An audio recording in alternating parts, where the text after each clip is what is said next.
tous, j'espère que vous allez bien. Bienvenue dans ce nouvel épisode de Mailstock. Aujourd'hui, mon invité du jour, il s'agit de Damien, le fondateur de Secrétaire Indépendante Online. C'est quoi finalement la passion de Damien? Damien, ce qu'il veut vraiment faire, c'est valoriser le métier des secrétaires et vous aider à trouver justement la secrétaire idéale pour gérer toutes vos tâches administratives. Alors, qui n'a jamais détesté gérer l'admin? Je pense que moi aussi, je déteste. Et justement, avec Secrétaire Indépendante Online, vous allez pouvoir trouver la secrétaire qui va être sourcée par les équipes de Damien. Donc dans cet épisode, vous allez voir que Damien a un parcours un peu atypique. Il a lancé en fait le projet alors qu'il était un peu déjà salarié dans une entreprise. Donc finalement, il est passé du salariat à entrepreneur. Donc on va voir un petit peu avec lui quel a été le déclic. On va revenir sur un petit peu les étapes clés du développement de l'entreprise. Il va vous donner également des conseils et on va bien sûr revenir sur les challenges parce qu'on sait que l'entrepreneuriat c'est dur. Donc c'est parti, let's go!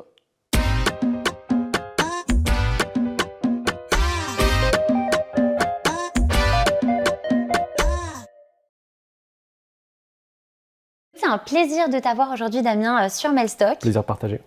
Donc ma première question, écoute Damien, comme je disais un petit peu dans l'intro, toi tu as été salarié avant et tu as notamment été commercial dans la société Procter & Gamble. Est-ce que tu peux revenir un petit peu sur cette expérience? Oui, absolument. Donc effectivement, pour ceux qui ne connaissent pas encore, Procter & Gamble, c'est un groupe qui est aujourd'hui mondial et qui est connu et réputé pour son exigence, notamment dans la fonction commerciale. Et j'ai eu la chance pendant plus de 6 ans du coup de traverser différents postes de cette fonction commerciale dans une grande entreprise avec une structure matricielle du coup. Qui dit matricielle dit être intégré dans des équipes multifonctionnelles, donc avec différents postes, différents degrés d'implication, différents niveaux et différentes cultures également. Donc c'était hyper intéressant. Et de cette expérience, finalement, j'en tire 3 enseignements majeurs pour moi.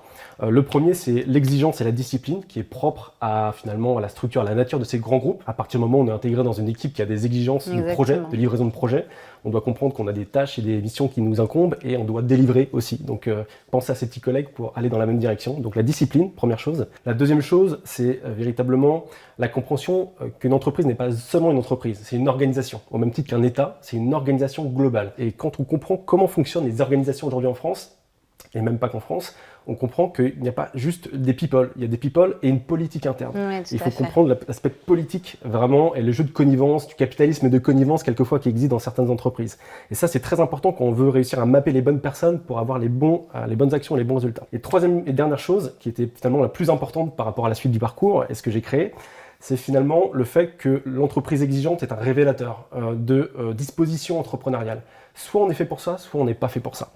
Et aujourd'hui, malheureusement, trop de personnes prennent la décision de devenir entrepreneur pour des mauvaises raisons. À mon sens, on entend partout sur Internet « Oh, je veux la liberté financière, je veux gagner plus d'argent, j'ai pas envie de me lever le matin, je veux m'occuper de mes enfants, je veux aller à la plage. » Ouais, mais ça, c'est du pipeau. Ouais, c'est des mauvaises raisons. Ça, c'est pas forcément la vérité. Les bonnes raisons, à mon sens, c'est de se dire, ok, aujourd'hui je suis en entreprise, mais avec ma capacité et mes compétences, je suis capable d'avoir des idées, générer des idées et les exécuter avec plus de brio que la structure que m'offre l'entreprise. Et à partir du moment où on arrive à ce constat-là qui est clair, on n'a plus rien à faire en entreprise. On doit mener nos propres projets et essayer de créer quelque chose qui a du sens et qui a de l'impact. Et c'est exactement ce pourquoi j'ai quitté l'entreprise et le salariat pour créer SEO. Comment finalement t'es venue l'idée de lancer cette plateforme? C'est parti d'où en fait? Alors SEO, en fait, c'est parti de trois constats qui se sont accumulés au fil des expériences et au fil du temps. Le premier constat, il résulte aussi de l'expérience notamment de chez Procter & Gamble, mais pas que, puisque j'ai fait que des grands groupes avec à chaque fois ces fameuses structures matricielles. Et dans mes équipes, il y avait forcément différentes personnes, différents postes. Et j'ai eu la chance d'avoir des succès, relativement, dans mes différentes expériences. Ce qui m'embêtait, c'est que ce succès m'était souvent dirigé assez directement, m'était souvent attribué. Alors qu'en réalité, un succès est collectif dans une équipe. Et ce que je me suis rendu compte dans ces différentes expériences, c'est qu'à chaque fois, les secrétaires étaient un rouage absolument essentiel de l'organisation, parce que c'était les personnes qui nous permettaient de répondre à nos obligations administratives essentielles pour la survie de l'entreprise, très clairement. La secrétaire est au service de l'entreprise, mais il faut savoir aussi valoriser chaque membre de l'équipe. Donc on sentait une frustration énorme sur ces postes. Première chose. Deuxième chose, finalement, c'est le fait que j'ai rencontré beaucoup d'entrepreneurs quand j'ai choisi de m'orienter vers l'entrepreneuriat. Et j'ai remarqué des dominantes communes à chacun des entrepreneurs. L'énergie, la passion, la génération d'idées, dans les bons côtés des choses. Bien sûr. Et dans les mauvais côtés des choses, c'était tous des chèvres, osons dire les termes, des chèvres en organisation. Donc ils ne savaient pas gérer leur administratif, ils ne savaient pas gérer leurs obligations. C'est toujours un vrai pain point, quoi, l'administratif. Tu l'as dit même toi-même, tu n'aimais pas ça. aucun entrepreneur passionné n'aime ça. Exactement, Donc, ouais. globalement. Tu préfères le déléguer en fait finalement. On préfère les déléguer, les patrons des PME les délèguent à leur bras droit, etc., etc. Tout le monde délègue l'administratif parce qu'on n'est pas bon. On préfère se concentrer sur la zone de génie, globalement. Et la troisième chose qui est plutôt un phénomène économique et financier, quand on comprend un peu comment fonctionne une entreprise, c'est que j'ai rapidement compris que les entreprises allaient avoir, avec la crise économique qui arrivait, allaient avoir de plus en plus de mal à lever de la dette, lever des fonds, à avoir de l'argent finalement de la part de différentes institutions. Et pour réussir à le faire aujourd'hui, il faut montrer patte blanche, il faut montrer dans son bilan qu'on a plus de coûts flexibles que de coûts fixes. Et la manière de le faire, quand on sait que les plus gros coûts fixes, c'est la masse salariale, c'est de transformer sa masse salariale en une masse salariale flexible. Et donc avoir des postes comme les secrétaires, mais d'autres postes aussi, passer en coûts flexibles, à savoir des indépendants. Tout à fait. Donc c'était le concours de ces trois phénomènes qui m'ont dit, OK, il y a un truc à faire sur le secrétariat freelance. Et du coup, justement, donc, quand tu as cette idée, que tu vois ce vrai pain point, donc c'est exactement ce que tu as dit, ça a été quoi la première étape, on va dire, du développement? Ouais. En fait, effectivement, bien sûr, quand j'ai pensé à ça, comme tout le monde, je suis allé voir sur Internet. Je regardais Google, secrétaire indépendante, etc. C'était il y a déjà 4 à 5 ans, donc ça fait un petit moment déjà que j'ai eu la première idée, la première once d'idées. Et je me suis dit, OK, c'est bien, mais il y avait 2-3 solutions qui existaient, mais c'était quand même pas très clair sur Internet. On voyait que c'était un peu laborieux, il y avait des choses qui existaient qui n'étaient pas claires fondamentalement. Donc je me suis dit, il faut que je bouleverse un peu ce monde-là. Et pour essayer de voir si ce que j'avais en tête, pour essayer de le rendre meilleur, avait du sens et allait générer, comme on dit en entrepreneuriat, de la traction, en fait, j'ai décidé de créer une première audience uniquement de secrétaires avec un autre compte LinkedIn. Donc j'ai utilisé des canaux de communication. Super. Où j'ai quelque part recruté environ 500 secrétaires pour échanger avec moi, mais échanger véritablement, des vrais échanges. Donc je leur ai proposé une première source d'idées que j'avais, en leur disant j'aimerais bien améliorer votre quotidien, en proposant telle ou telle solution. Et il s'est avéré que en fait, il y avait des retours extrêmement positifs. Et en fait, j'ai vu qu'il y avait une véritable traction. Et suite à ça, j'ai fait le choix d'exposer publiquement mes idées. C'était risqué parce qu'il y avait de la copie qui existait, mais j'ai choisi d'exposer publiquement les idées. Et très clairement, j'ai vu qu'à chaque fois que je postais une idée sur Internet, il y avait énormément de retours positifs et des gens qui étaient très intrigués de savoir comment j'allais réussir à le faire. Et donc, j'ai pu qualifier la première traction virtuelle de cette manière-là et me dire il y a du sens dans ce projet. Donc c'est comme ça que j'ai pu commencer. Tu disais que le métier des secrétaires n'était pas forcément valorisé, parce que je suis d'accord avec toi, mais justement, l'idée c'est de comprendre un petit peu comment toi, au travers du sourcing que tu fais, tu valorises ce métier-là. En fait, c'est vrai que c'est un des principaux challenges de ce projet, parce que des plateformes, il en existe aujourd'hui, et de plus en plus depuis que j'ai commencé à partager aussi sur Internet les idées de révolutionner un peu ce marché. Donc certains ont créé d'autres plateformes très larges, très on va dire classiques. Et en fait, le problème des plateformes trop généralistes, c'est qu'en fait, on accueille tout le monde. On accueille tous les profils avec différents niveaux, différentes ambitions, différents moteurs entrepreneuriaux. Et quelquefois, on se retrouve avec un phénomène malheureusement d'opportunité qui est assez malvenu quand on cherche un cercle de confiance et quelqu'un qui est capable de délivrer réellement ce en quoi on va lui confier, enfin la mission qu'on va lui confier globalement. Donc ce que j'ai souhaité faire, c'est de créer ce cercle de confiance, un environnement de confiance pour les entreprises pour leur permettre de déléguer finalement de manière totalement transparente et sereine. Et pour ça, la seule manière, c'était d'avoir un sourcing extrêmement qualifié, rigoureux, et de me dire, OK, je vais mettre en place des KPI, un certain nombre de questions, un certain processus qui me permettent de valider deux choses. L'expérience et la formation des secrétaires. Est-ce qu'ils ont vraiment ces deux piliers-là? Et deuxième chose, qui est peut-être la plus importante, ce que j'ai souhaité faire, c'est valider les moteurs entrepreneuriaux. Pour être capable de me dire, est-ce que cette secrétaire-là, si je lui confie complètement ma vie, elle est capable de la gérer avec responsabilité? Parce que quand on devient chef d'entreprise, on est responsable. Et ça, c'est ce qui va filtrer 99% des secrétaires sur le marché aujourd'hui. C'est cette responsabilité entrepreneuriale réelle. Et moi, mon rôle, c'est d'essayer de mapper, de capturer ces profils-là, les plus entrepreneuriaux possibles. Ouais. Et on sent justement que tu es complètement dévoué on va dire, dans cette passion-là, dans le fait d'aider ces secrétaires. Mais qu'est-ce qui te drive au quotidien pour continuer à faire ce que tu fais? Clairement, en fait, j'ai l'impression que, c'est même pas qu'une impression, c'est que c'est un projet à impact. Impact social, impact transformationnel sur la vie des gens. Aujourd'hui, si tu veux, j'ai à peine commencé à faire des échanges avec les secrétaires sur la version finale du projet que finalement, elle me remercie aujourd'hui. Il y a vraiment des gens qui me disent merci de passer autant de temps sur le projet SEO et d'apporter des outils qui vont vraiment transformer notre quotidien parce qu'aujourd'hui, il y en a réellement besoin. C'est un secteur qui en a fondamentalement besoin. Et donc moi, le fait que je puisse apporter ça avec mon innovation, mon côté un peu fou, mon côté un peu prise de risque, eh ben, j'en suis très heureux. Parce que je pense pas qu'il y ait beaucoup d'autres personnes qui le feront. Et donc justement, donc, où est-ce que tu en es concrètement là dans le développement de la plateforme pour les gens qui nous regardent, qu'on comprenne un petit peu là dans le stade de la plateforme ou à quel stade tu es? Bien sûr. D'abord, j'ai sondé, comme je t'expliquais tout à l'heure, pour mesurer l'attraction avec les premières secrétaires, 500 secrétaires avec qui j'ai échangé pour voir si c'était vraiment quelque chose qui avait du sens. Là, j'avais qualifié le sens du projet. Ensuite, il fallait qualifier l'attraction réelle, économique du projet.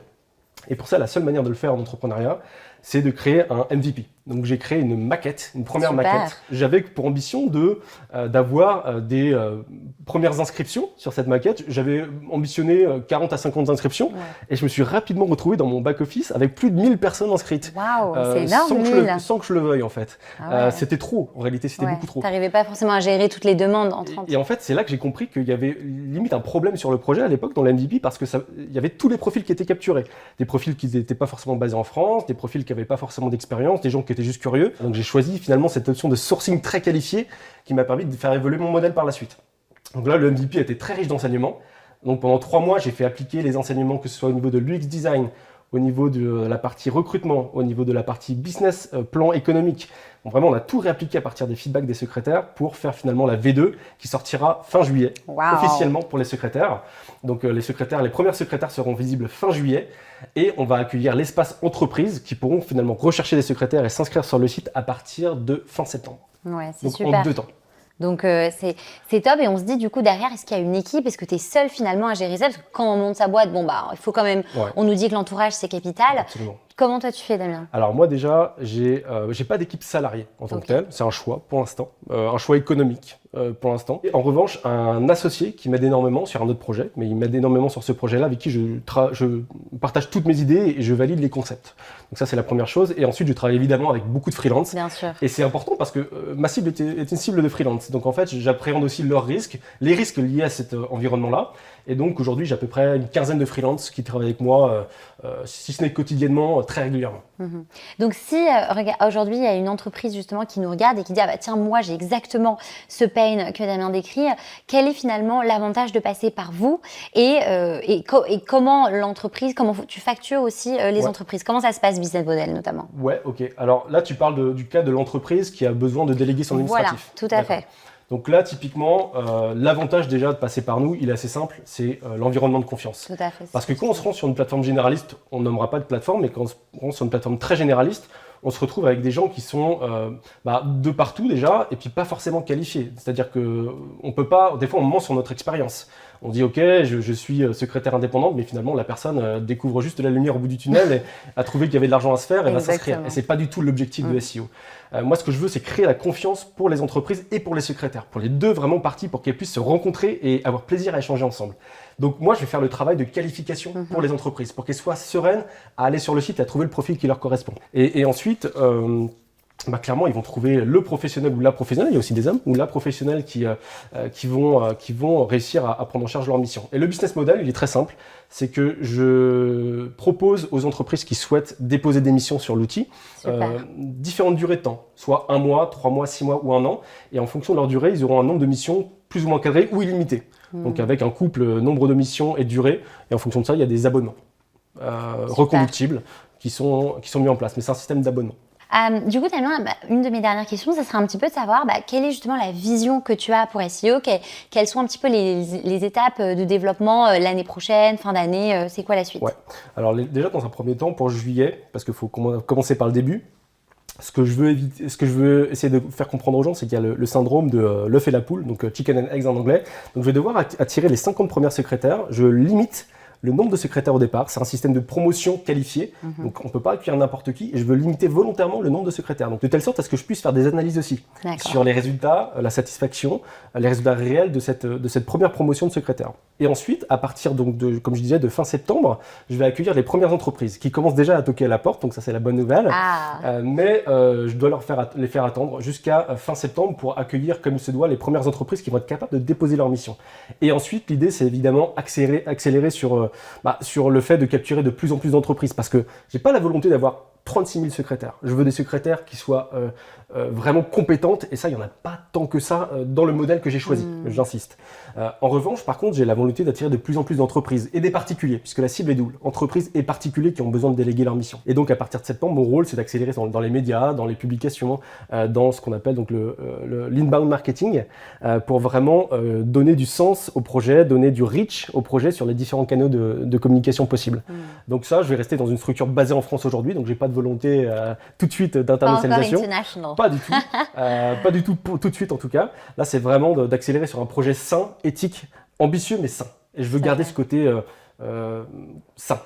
Tout à fait. Ce serait quoi aujourd'hui le conseil ou les conseils que tu veux partager aux entrepreneurs qui te regardent? Ouais, ok. Bah en fait, la réalité, c'est que je vais aller un peu à contre-courant de ce qu'on entend classiquement. C'est croyez en vos rêves, allez-y, c'est maintenant ou jamais, pas de problème. Exact. Je suis totalement opposé à cette idée. Ça peut être le cas, mais d'abord, je pense que ça nécessite une analyse préalable. Chaque personne doit être capable d'analyser son environnement. L'environnement, il est familial. Est-ce que ma famille va supporter le fait que je change radicalement du jour au lendemain? Parce que être entrepreneur, c'est plus la même vie. Hein. Donc, est-ce qu'ils vont supporter ça? À qui dis-tu? Économique. Est-ce que j'ai les finances et mon environnement économique sain pour être capable de supporter potentiellement 6 mois sans revenu? C'est une question à se poser. Si on n'est pas capable d'y répondre, c'est pas la peine de se lancer tout de suite. Santé. Je suis bien placé aujourd'hui, j'ai un gros problème à l'épaule.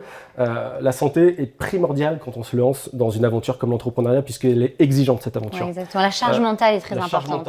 La charge mentale va dériver sur la charge physique par la suite. Je suis d'accord avec toi. Donc si on n'est pas dans des bonnes conditions physiques et des bonnes conditions de santé, si on ne sait pas s'alimenter correctement, si on ne fait pas du sport régulièrement, sincèrement, posez-vous des questions avant de commencer une telle aventure parce qu'elle est exigeante, cette aventure.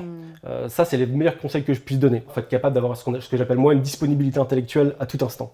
Parce que quand on est disponible intellectuellement à tout instant, on est capable de rebondir avec de l'écoute active sur telle ou telle chose. Quand on va à un meeting, on est capable de capturer l'instant qui va nous permettre de transformer notre idée. Et ça, si on est complètement sous l'eau intellectuellement, on va pas être capable de faire quoi que ce soit. On va aller à des meetings, on va être passif, on va subir. Et c'est pas ça l'entrepreneuriat. L'entrepreneuriat, c'est de l'action, c'est être actif. Et une fois qu'on a validé ces éléments-là, effectivement, il faut vivre nos rêves. Il faut se faire plaisir. J'adore. Je pense que tu as super bien résumé, Damien. Et puis, c'est ultra transparent, ultra honnête. Et je pense que la majorité des gens qui nous regardent, j'espère, se reconnaîtront. Donc, merci beaucoup à toi, en tout cas, pour ce partage d'expérience. Comment est-ce que les gens et les entreprises, même qui nous regardent, ou même les secrétaires qui nous regardent, peuvent faire appel à tes services ou même, justement, s'enregistrer sur la plateforme? Dis-nous tout. Ouais, alors effectivement, là, on est comme tu l'as compris, dans le stade où effectivement, ça va être d'abord les secrétaires que je vais chercher à attirer dans un premier temps jusqu'à juillet. Et donc pour ça, en fait, les secrétaires pour qui en fait l'entretien qu'on a eu ensemble et l'interview résonne, fait écho par rapport à leurs valeurs, leurs envies, leurs dispositions entrepreneuriales, peuvent retrouver le projet à travers un bouton qu'on va laisser sous la vidéo, une page de capture avec un certain nombre d'informations qui seront présentes et pourront laisser leurs coordonnées de telle sorte qu'on puisse commencer le processus d'entretien, de sélection pour les secrétaires, qui est en 2 étapes, avec une première étape formulaire avec pas mal de questions sur leur formation et l'expérience entrepreneuriale, et ensuite un appel téléphonique qui peut durer assez longtemps mais qui est très important, de telle sorte à ce qu'on puisse valider ensemble, c'est une co-validation de la secrétaire et de moi-même sur leur participation et le sens que ça fasse qu'ils participent à leur projet. Super, donc vous avez tout entendu, ultra clair. On vous mettra tous les liens, quand on repartage la vidéo. En attendant, je te souhaite que le meilleur, en tout cas, Damien, pour le développement de SEO. Et moi, je vous dis rendez-vous à un prochain épisode de Mailstock. À très vite.